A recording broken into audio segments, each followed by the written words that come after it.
Le voici, le voilà, le robot tondeuse autonome version métallique. Donc dans l'épisode précédent, on a créé un prototype en bois, vraiment pour faire les premiers tests. Et dans cet épisode, j'ai fabriqué la version métallique. Donc on va en parler dans cette vidéo. C'est parti. Ok, alors pour commencer cette vidéo, je vais revenir très rapidement sur le projet, sur l'épisode précédent. Donc le projet, c'est de monter un robot tondeuse autonome. Je me suis basé sur diverses vidéos sur YouTube, que ce soit francophone ou d'autres pays. Et à la fin, j'ai décidé de me baser sur ce qu'avait fait le youtubeur francophone, le Prophète Solaire, qui était le projet qui ressemblait plus à ce que je voulais faire. Donc dans l'épisode précédent, j'ai fait un premier prototype en bois. Il y a pas mal de choses qui n'allaient pas. C'était vraiment un schéma en fait. C'était vraiment pour essayer que ça soit niveau branchement, voir ce que ça donnait dans mon jardin, pour avoir mes premières tours et enfin travailler une première version. On va voir, j'ai modifié pas mal de choses. Là, je pense qu'on est plutôt pas trop mal. Je vous ai filmé le début du montage de la fabrication de la structure, mais il n'y a pas forcément tout parce que c'est pas évident de filmer, de souder, de réfléchir un peu à la suite, etc. Surtout que le projet a pris pas mal de retard. Je suis en période de déménagement, j'ai pas forcément énormément de temps. Mais c'est pas grave, je vais vous expliquer ce que j'ai pas forcément filmé. Donc c'est parti. Donc ici, j'ai une tôle en acier de 2 mm d'épaisseur. Alors, l'acier, c'est pas ce qu'il y a de plus adapté, hein. Franchement, l'aluminium, je pense que c'est mieux. Autant au niveau de la rouille que niveau poids. Mais moi, en fait, je sais souder l'acier uniquement. Et de toute façon, j'ai pas le matériel pour souder d'autres choses. Et donc, c'est plus pratique pour moi de le faire en acier. Mais c'est vrai que niveau poids, le robot va peser un peu, je pense. Bah, c'est parti. Démontage. Ce qu'on va faire déjà, c'est qu'on va mettre le robot sur roue. Je vais couper ma tôle. Je vais faire ma base. Je vais fixer mes deux roues, je vais faire un premier programme pour faire rouler le robot et puis voilà, ça sera déjà bien. Bon, je vais essayer d'expliquer avant de passer à la découpe ce que je veux faire. En gros, l'idée c'est que moi je veux mettre la batterie à l'arrière au maximum comme ça en fait, dans cette position. Donc ça sera l'arrière du robot. Le robot il est ici, donc là c'est l'arrière du robot. L'idée c'est que la batterie soit comme ça à l'arrière. Ok. Pourquoi? Parce que là j'avais un problème de poids, c'était pas équilibré le robot. Et là, ce qu'on va faire, c'est qu'on va mettre le poids de la batterie à l'arrière et le poids des moteurs à l'avant. Donc les moteurs, ce qui va se passer, ça c'est mon moteur de coupe, je vais l'avancer.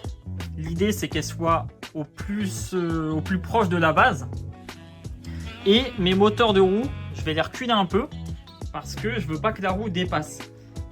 Donc voilà, ça c'est l'idée. Normalement, les trois moteurs seront à peu près alignés. Faut que je fasse gaffe pour que... j'espère que ça va passer quoi.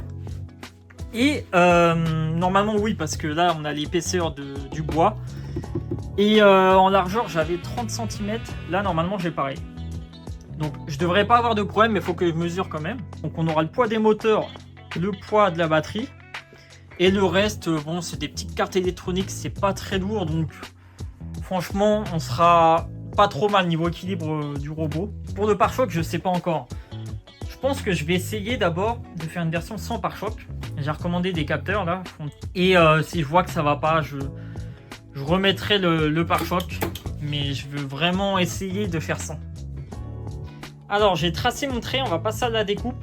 Je suis parti sur 41 cm et 30 cm comme ça. Pourquoi 41? Parce que le panneau fait à peu près 42. Et avec la pente, je me dis on sera pas trop mal. J'ai pas envie qu'il dépasse trop. Donc voilà, 41, je pense que ça va être pas mal. Je vais faire mes coupes avec la meuleuse. Par contre, c'est pas très précis malheureusement. Mais j'ai pas d'autre outil de précision. Donc on va essayer de faire le plus droit possible. Mais voilà, ça devrait le faire. Bon voilà, on se retrouve, la tôle est coupée. Bon, c'est pas super droit, la meuleuse est un petit peu partie. Bon, je le répète, hein, on fait avec le matériel qu'on a. Malheureusement, j'ai pas d'outil pour couper super droit nickel. À la meule, bon, c'est un petit peu à l'arrache. Mais bon, ça fait rien, ça va le faire. Au pire, je peux recreuser un peu, mais avec les soudures et tout, c'est pas tellement dérangeant. Mais c'est parce que j'anticipe, hein, je vois déjà des commentaires venir. Oui, t'aurais dû faire avec ça, nanana. Franchement les gars, c'est de l'amateurisme. Et donc du coup, maintenant, prochaine question se pose par rapport aux roues. C'est la prochaine étape. Par rapport à la roue arrière. Donc ça va être l'arrière de notre robot, je le répète. Et actuellement, j'ai ma petite roulette ici. Alors, j'ai plusieurs solutions.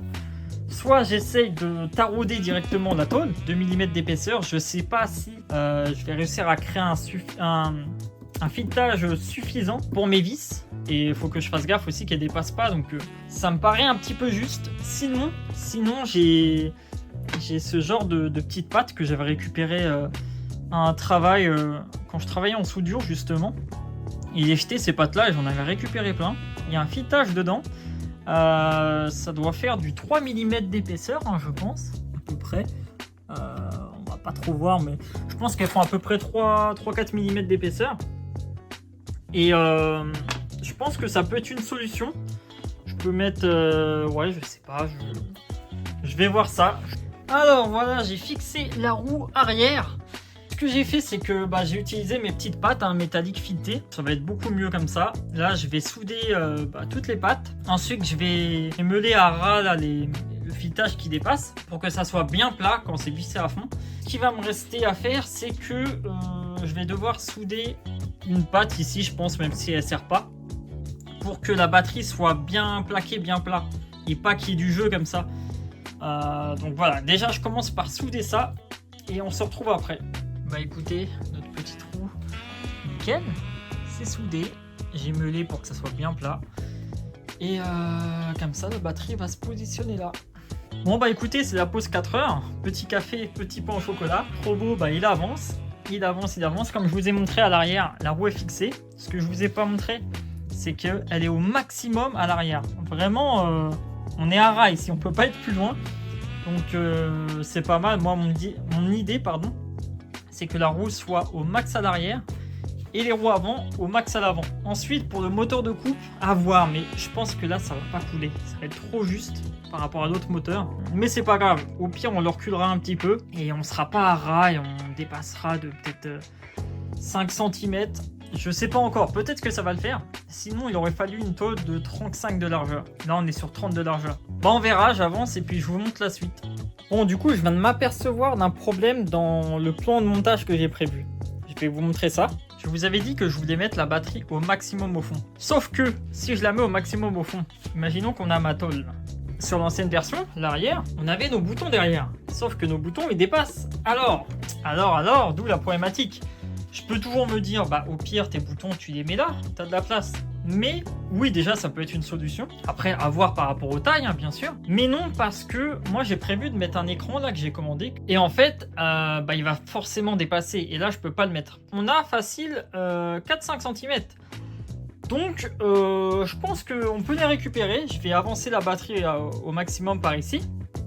Et du coup, ici, on devrait retrouver nos 5 cm. Ça devrait le faire.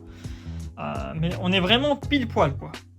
Bon, c'est bon, le robot est sur roue. Tout est fixé, c'est nickel. J'ai eu le temps de mettre les deux moteurs. Écoutez, c'est parfait. Maintenant, on va passer à la deuxième étape. Je vais mettre la batterie. Bon, plus ou moins, je vais mettre la Arduino. Et je vais essayer de créer un premier programme pour faire rouler le robot. Bon, du coup, on se retrouve le lendemain. J'ai fait un petit câblage très simple avec un programme très simple. Je vous montre ça tout de suite. Hop. C'est parti.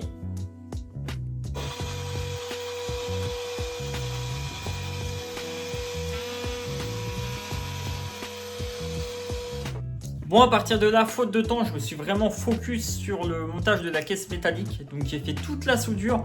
Je vous montre ça tout de suite. On se retrouve sur la caisse, donc elle a beaucoup évolué. J'ai fait tout ce qui est soudure. Ici, j'ai fait un petit emplacement pour poser la batterie. J'ai fait des petits trous pour la fixation de divers capteurs. Je vais vous montrer ça. À savoir qu'il me manquait de la tôle. Donc ici, j'ai réussi à trouver un petit bout de tôle. C'est moins épais, mais ça suffit. Franchement, c'est pas plus mal pour percer les capteurs. C'est plus pratique. De toute façon, ici, c'est l'arrière de notre robot. Et il va me manquer des petites bricoles. Là, je suis en train de faire des fixations pour les charnières du panneau solaire. Et ici, j'ai plus assez de batterie dans ma visseuse. Mais j'ai prévu de mettre un capteur ici, un ici et un central pour la détection d'obstacles. Parce que, comme je l'ai dit, on va essayer de faire sans le pare-choc. Alors, je suis en train de faire du montage et à partir de ce moment-là, c'est ce que je vous disais, j'ai plus tellement de contenu. Donc je vais vous montrer directement sur le robot. Malheureusement, c'est la version finale, mais je vais essayer de vous expliquer un petit peu. Alors voici notre robot version finale. C'est dommage quand même que j'ai pas pris plus de vidéos, mais bon, c'est pas grave. Je vais déjà vous faire une présentation de la face avant. Ici, on a notre capteur frontal, comme je vous ai dit tout à l'heure. Et on a deux autres capteurs ici. Alors attention, les deux, c'est un seul capteur.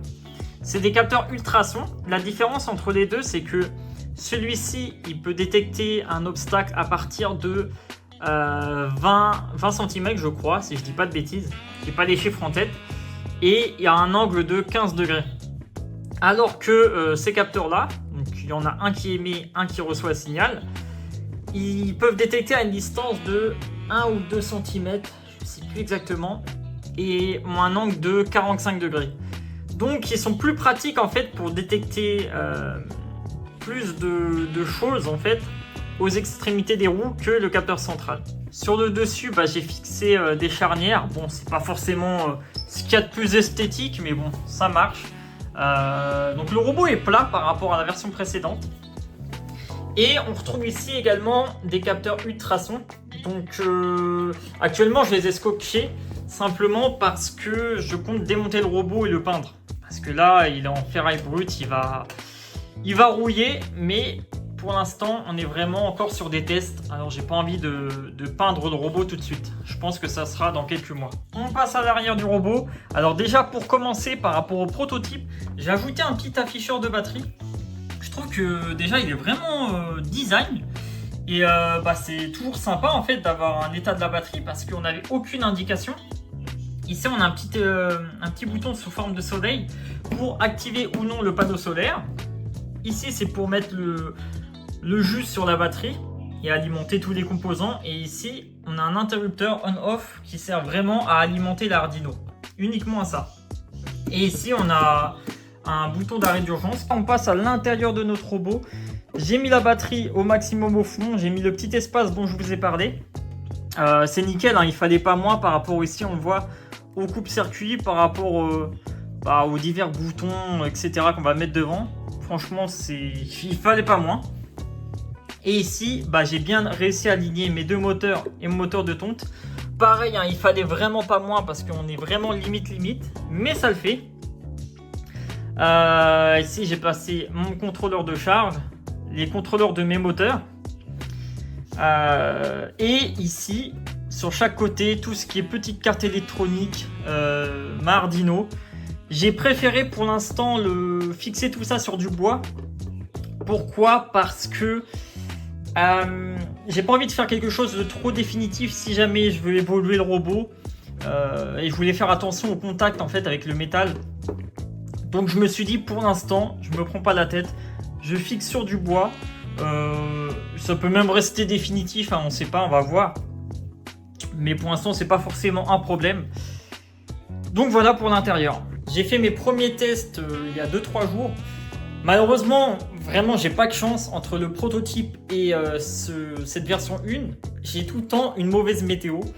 Donc là, il pleut en ce moment, je peux pas vraiment essayer. C'est vrai que c'est un peu énervant. Surtout que, comme je vous l'ai expliqué, j'ai pas forcément trop de temps en ce moment vu que je suis en période de déménagement. Mais j'ai rencontré un premier problème, c'est que si l'herbe est un petit peu trop haute, le capteur de la face avant, il peut détecter, comme si c'était un obstacle, une herbe qui est un peu haute. Et c'est problématique parce que, en fait, c'est de l'herbe, c'est pas un obstacle. Je pense que je vais tricher, j'ai une petite idée. Ça sera sûrement l'objet de l'épisode 2. Si la vidéo t'a plu, n'hésite pas à mettre un petit j'aime, franchement ça m'encouragerait, ça mettrait la chaîne en avant. Surtout que je viens à peine de créer la chaîne, donc c'est assez nouveau. J'ai prévu de faire d'autres vidéos sur le robot tondeuse. Si vous voulez que je parle de certaines choses, ou que je vous explique d'autres choses niveau programme par exemple, n'hésitez pas à me le dire en commentaire. Et si vraiment le sujet du solaire t'intéresse ou de la programmation, abonne-toi à ma chaîne. Prochainement, je vais sortir une vidéo par rapport au routeur solaire. J'ai fabriqué un routeur solaire assez complexe, donc si ça t'intéresse, voilà, tu peux t'abonner. Et on se dit à la prochaine. Salut!